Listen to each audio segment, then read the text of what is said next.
Give me the opportunity to speak. Yeah, so the person who's on the telephone right now, he asked me to talk about this topic. And it was a good opportunity to think through some of the concepts around it. So I will slowly get started.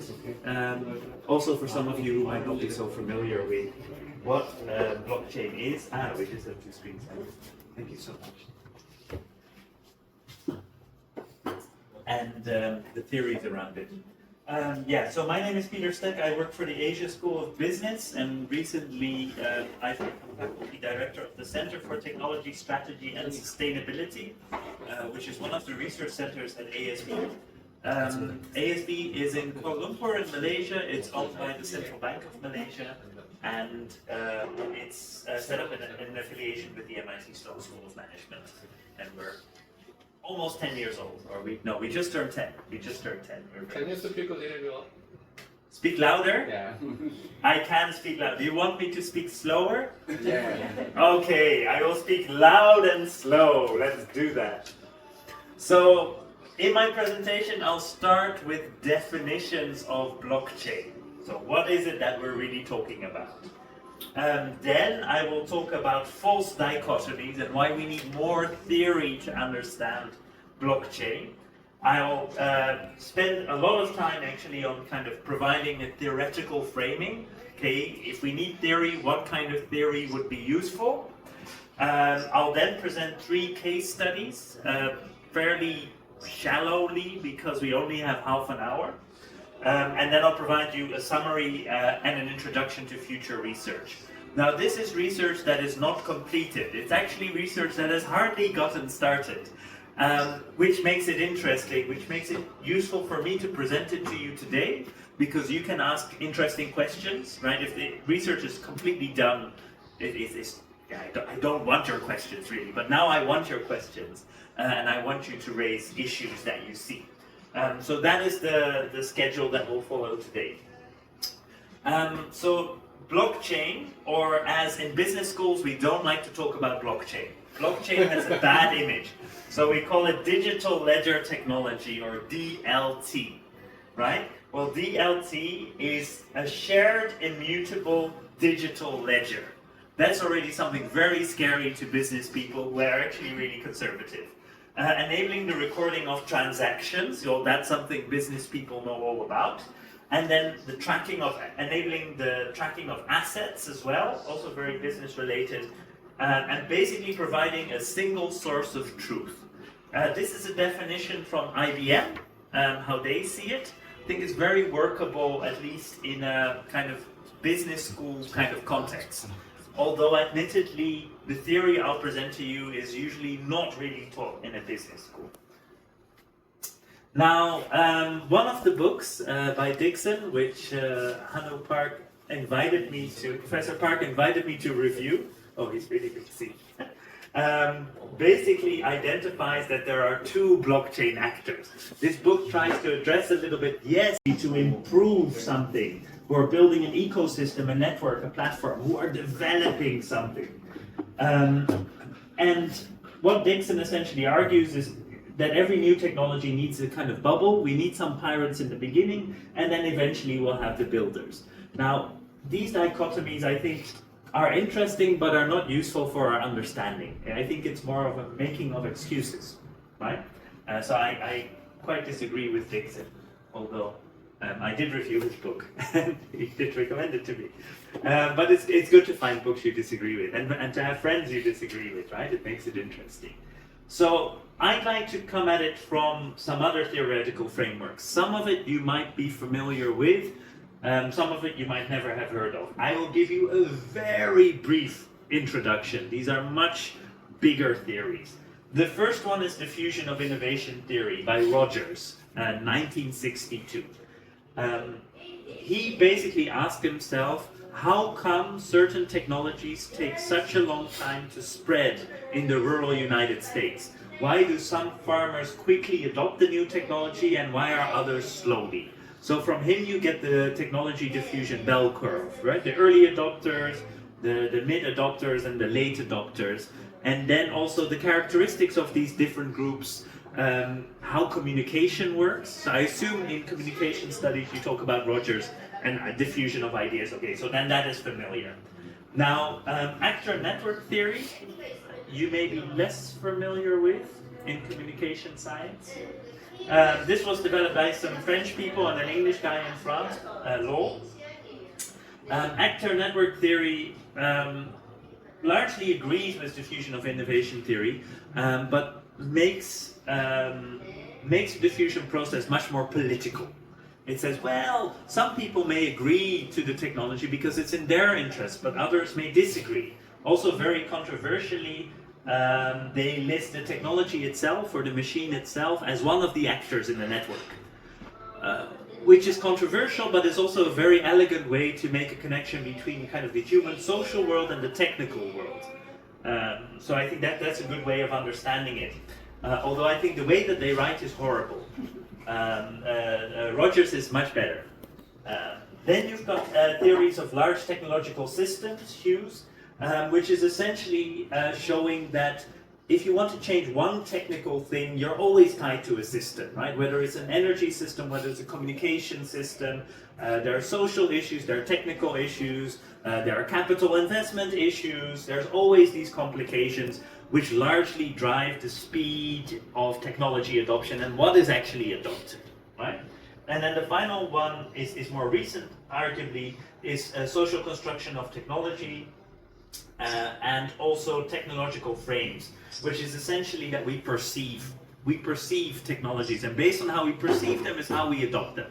If we think it's a threat, if we think AI is going to kill us all, then we might be slower in adopting it, right? If we think it's very beneficial, I'm making it extremely simple now, we might adopt it more quickly. So giving you a very simple summary of this, and also trying to show that these theories are actually very well supported in other literatures. The first argument we can make, and we can probably all agree on, is that technology spreads through networks of people, right? Technology spreads through networks. So this is something you get at the firm level. Nonaka and Takeuchi, right? The learning organization, very famous in business literature, how technology spreads. The idea of innovation systems, starting with Freeman and Lundful, you've got national innovation systems, sectoral innovation systems, regional innovation systems, all people talking to each other. Open innovation by Chesbrough, similar ideas. So actually everybody, my point to make is that everybody kind of makes this point. We don't disagree about this anymore. The second point is that there are imbalances in power, i.e. technology is political. I think with that we are less comfortable. Although I think, especially in the business school setting, we should be more comfortable about it, because a joke I recently heard is that in business schools they try to teach you how to form a monopoly, right? So you can make as much money as you can. Whereas economists spend all their time studying how to prevent you from forming a monopoly. So they kind of keep each other in track. I don't know where the communication theory fits in. But they're trying to connect the two. There you go. It's very important for me. So technology is political, right? So you've got the concept of governmentality from Foucault, who is a French philosopher. You've got multi-level perspectives on social technological transitions by Gilles, which is more related to sustainability transitions. They all basically tell us the same thing in a slightly different way. Again, now I say this to you, I'll probably get attacked by people if I say this like this, but please stay with me. Technologies are also part of dynamic systems. And this, I think, fits very nicely into the business strategy literature, guys like Thies or Christensen, that basically the timing matters, right? Things happen for a reason at a certain time. So that's it. Yes? No. News. Oh, I thought you had a question. You may interrupt me for a question. Sorry. I'm delighted if you do. Hello, thank you so much for coming. And finally, the point basically that technology adoption is shaped by human perception, right? I think from a communication science point of view, yes, that is something you're totally down with. I'm preaching to the converted. So that's very good. So based on these theories, you could argue that we should be asking 4 questions, right? Of any technological adoption, we should ask 4 questions. 1, who are the stakeholders and how are they connected? That's kind of the diffusion of innovation part. 2, how does the technology affect them, and what is their influence on the technology? The kind of political angle. Are they going to be your friend? Are they going to stop it, this technology? Are they interested? Are they incumbents who want to preserve the status quo? Or are they the promoters who want to push this further? What system is the technology a part of? And is there a pretext for change in the system? Is there already something that's going wrong in the system where you may want to jump in, where this can have a change? And then finally, how is the technology perceived? And importantly also, who shapes this perception, right? And again, this is the communications side of things. So I would like to present, any questions up to now? Let me take a pause. Are we all clear? Please talk slowly. Okay. What I must, the translation. Okay, I will try and talk slower. I'm sorry about that. I get excited. So I will look at 3 case studies. Case 1 are stable coins, or possibly also central bank digital currencies. Has anybody heard of these stable coins? Yes. Like Terra USD, and what was the one that crashed? Was it the Terra Luna USD? There was one that went wrong, right? Anyway, so those kind of things, right? The stable coin concept. The second use case is scientific publishing, where Professor Park and I are trying to do things with Rosa Journal, but there's also other initiatives. The third one is a project I'm currently, I found an informant for in Malaysia, so this is what I intend to work on in the new year, which is about industry data monitoring and validation. So those are the 3 case studies which I will explain in detail. Yeah, maybe before we read this, I should have prepared these slides better. So stable coins are essentially crypto tokens that are tied to a particular currency. It can be the US dollar, the ringgit, the Korean won, what have you, gold. So they are issued and they're backed by something, right? By a currency. So they're convertible. They're basically a virtual US dollar or a virtual Korean won. If you talk about, and then central bank digital currencies is essentially the central bank stepping in and they themselves issuing that currency. So many central banks have been discussing, should we introduce our own currency or should we stay away from that and let the private sector do it? I think in the case of the US, explicitly they said the central bank will not do it to encourage the private sector to do it, right? So that can also be a strategy, but that's a bit beyond this. So that's the concept that's an application of blockchain that we're talking about. So stakeholders and people with influence here are obviously the banks. They're the incumbents, right? They already control big parts of the financial system. We've got regulators. They're the incumbents, but they might also be interested, right? Ultimately, regulators want an efficient, low-cost financial transaction system. We've got these new traders coming in. They are promoting this, right? They see an opportunity to develop a new market. We've got the savers, basically you and me or companies who want to put their money somewhere. They are obviously interested. If there's a better way for them to send their money or save their money, they will give it a chance. Now, where does this then blockchain system fit? In this case, it's within national and international payment and monetary systems. Now, as we know, these are areas that are heavily, heavily regulated, right? Banking is a heavily regulated sector. So we're trying to basically come in with a blockchain solution in a very heavily regulated sector. So clearly you already start to see the potential challenges there, right? Especially from the regulator. Like, how will, if they want to regulate it, how will they regulate it? If they want to prevent it, like in China, right? How will they prevent it, essentially? The change driver, arguably, is that it is cheaper, faster, and less regulated in many cases, right? That is part of the attraction. And so the perception, fairly or unfairly, is that stable coins are used for criminal activities, they're high risk, and they're basically linked to scams. So this is how we can frame kind of the stable coin case. You want to add a comment or you're welcome to. What does it mean? Cheaper. Cheap. Less expensive to send, lower cost to send money, lower transaction fees. I assume. I think that's the argument. So that's the. It's almost $1 is one stable coin. Yeah, so $1 is one stable coin, and instead of sending it via the interbank network from bank to bank, you just do it via the blockchain. 저기 오영환 씨 들어오라고 그래. Oh. Hello, welcome. Yes.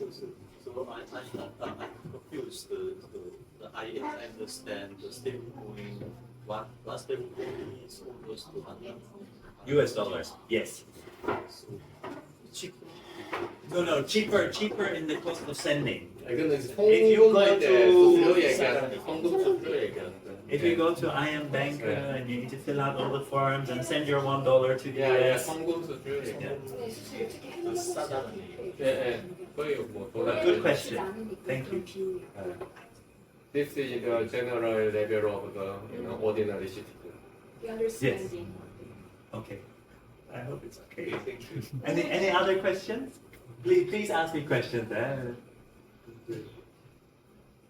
Okay. Then the next one is the most fun, I think, is scientific publishing, because this is an experiment Professor Park and I are trying to run. Which ones of you have managed to publish a paper? Yes, that's okay. No, not yet. Okay. So basically, at some point, you will have to interact with the scientific publishing industry. Now, who are the stakeholders and influencers? There is the academic community. I argue that they are completely unaware, or 99% unaware, of blockchain-based academic publishing. Right? They just are not aware of it. The publishers are clearly the incumbents, right? Academic publishing is a highly profitable industry. They have like Facebook or Google level profits, is really good margins, right? So they're an incumbent of an incredibly profitable segment.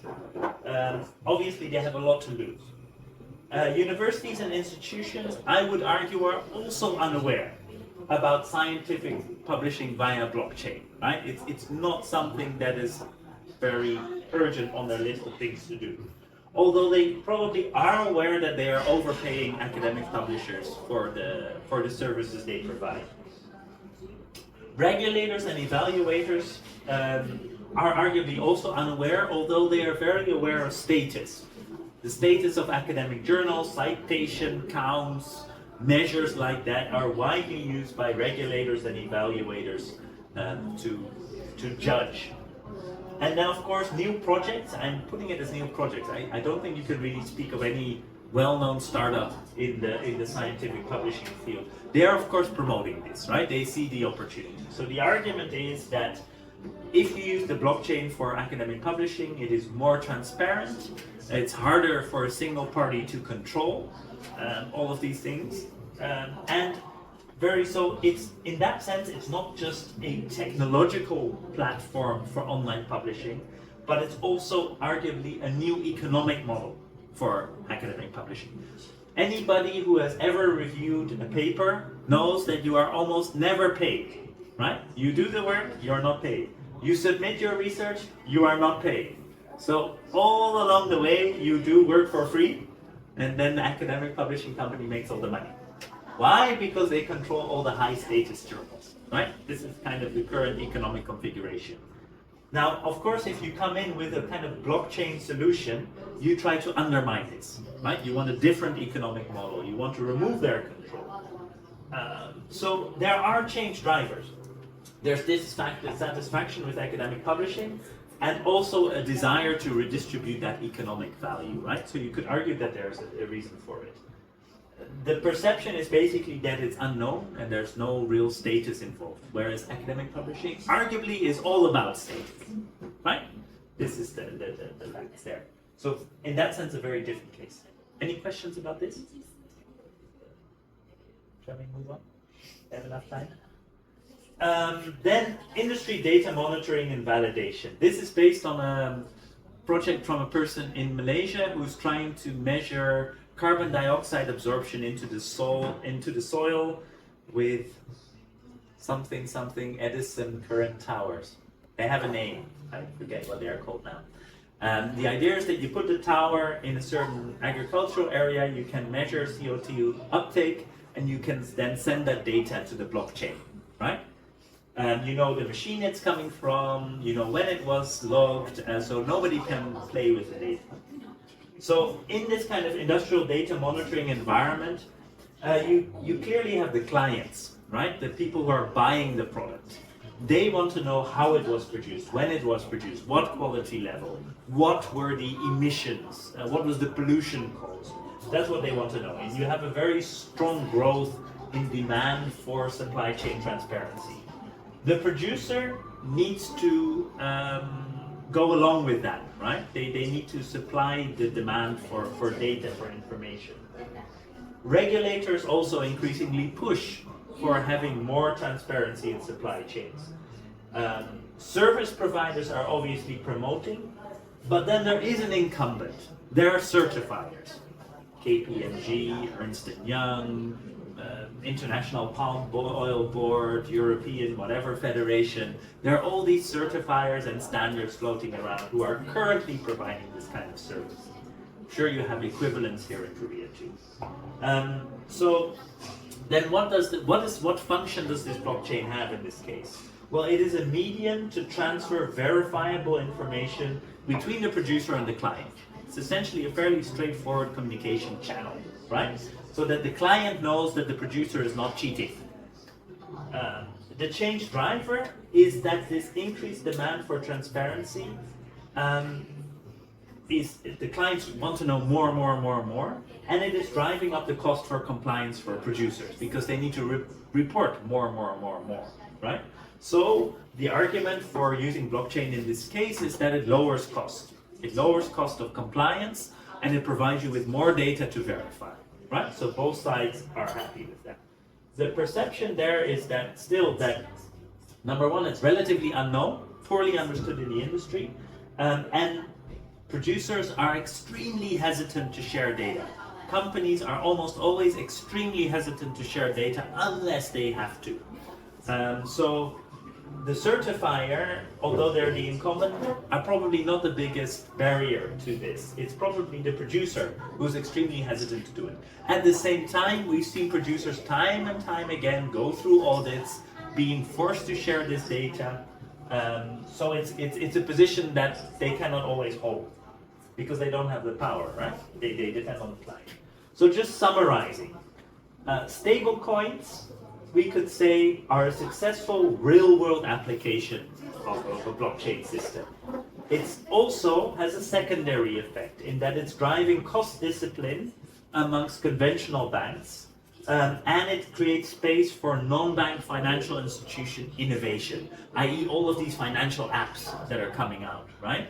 You have these foreign currency credit cards now, right, with much lower exchange rates. So banks are really being pressured, especially on their foreign exchange, international transactions, to lower costs. And arguably that is because of the competitive pressure that the new technology of stablecoin provides, making the old technology lower their margins to stay in business. So very, typical business response. Then scientific publishing is linked to a potential shift in a social economic model. And because you want to change a whole social economic model, you probably have massive resistance. Aside from the fact that the whole technology and the idea is relatively unknown. So there's a need to kind of mobilize powerful institutional actors to do that. So what we should do is first write an article explaining this better, putting it in a more high status journal, to kind of have that as a starting point, starting discussion with institutions, maybe university libraries, organizations like that, right? If we analyze this simple analysis, that is maybe one of the steps that we should be taking. And then the case 3 of the industry data, I mean, there's a clear pain point regarding compliance costs and demand for transparency. And it looks like that is something that blockchain can potentially fulfill pretty well, right? So if I would have to rate, successes 1 and 3, most likely 2, we have a way to go. But we'll get there. So in terms of future research, the first thing is that I would need to, or whoever wants to collaborate, we need to work on a more detailed theoretical framework between the stakeholder network influence network and then technology, physical, economic systems. I think very often you look at one or you look at the other, but you don't really look much at both. And if you do look at both, it's too general, right? People just draw a Venn diagram, social, technology, but then they kind of leave us hanging. So I think that's an area to really then identify, well, what are the interfaces? How do I interface, find the interface for different technological systems? More detailed case studies, likely possible for 1 and 3, as 2 is still very, very much in its infancy. And number 3, exploring other real-world applications of blockchains or distributed ledger technology, such as agriculture. I was reading papers about wine certification on blockchain, NFTs. Education, your diplomas linked to an NFT, things like that, to kind of test and refine the theoretical frameworks. So that's the plan there. Thank you very much for listening. I'm open to any questions.